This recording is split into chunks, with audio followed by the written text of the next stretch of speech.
তো পরিষ্কার পরিচ্ছন্নতা শুধু এই লোক দেখানোর জন্যে বা সাংবাদিকদের নিয়ে না, আমরা মানুষের মন পরিষ্কারের মাধ্যমে এই বাইরের পরিষ্কার করা দরকার। 12টার সময় নিয়েছি, এরপরেই 2 দিন আমাদেরকে সংসদে রেখে ওনারা এমপিদেরকে ট্রেনিং দিয়েছে যে কিভাবে ব্যক্তি, পরিবার, সমাজ, রাষ্ট্রের কাজ করা লাগবে, এবং আমাদের কাজ তো আইন প্রণয়ন করার জন্য সাহায্য করা, ওইগুলো শিখিয়েছে। বাকি 5টা দিন সময় পেয়েছি এখানে, আবার 26 তারিখ থেকে ফের সংসদ অধিবেশন বসবে। এই 5 দিন সময় পেয়ে আমি আবার কুষ্টিয়ায় এসেছি, এই মূলত কিছু বড় বড় জায়গা দেখার জন্য।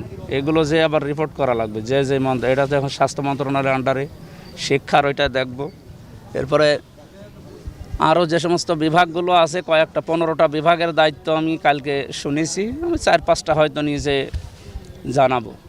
তো এখানে এসে প্রথমে আমাদের আমিরে জামাত নিজে শপথ নেওয়ার পরের দিন দেখলেন ওনারা পরিষ্কার পরিচ্ছন্নতায় ঢাকা মিরপুরে নিয়ে গেছে, নিজে আমাদেরকেও আদেশ দিয়েছে যে প্রত্যেক এমপি, 299 জন এমপি আছে, প্রত্যেকের আদেশ এই যে আপনার নিজ এলাকায় যে পরিষ্কার পরিচ্ছন্নতায় প্রত্যেককে নিয়ে উদ্যোগ নেবেন। তা আমরা যেহেতু ওই যে বললেন যে 250 জায়গায় 1500 হয়ে যাচ্ছে, অলরেডি খোঁজ নিয়েছি, এখানে 250 বেডের আরেকটা হাসপাতাল অলরেডি কুষ্টিয়ায় বানানোর চিন্তাভাবনা আছে সামনে।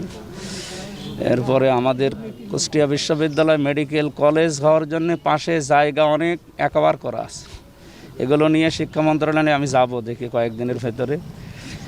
তো পরিষ্কার পরিচ্ছন্নতা শুধু এই লোক দেখানোর জন্যে বা সাংবাদিকদের নিয়ে না, আমরা মানুষের মন পরিষ্কারের মাধ্যমে এই বাইরের পরিষ্কার করা দরকার।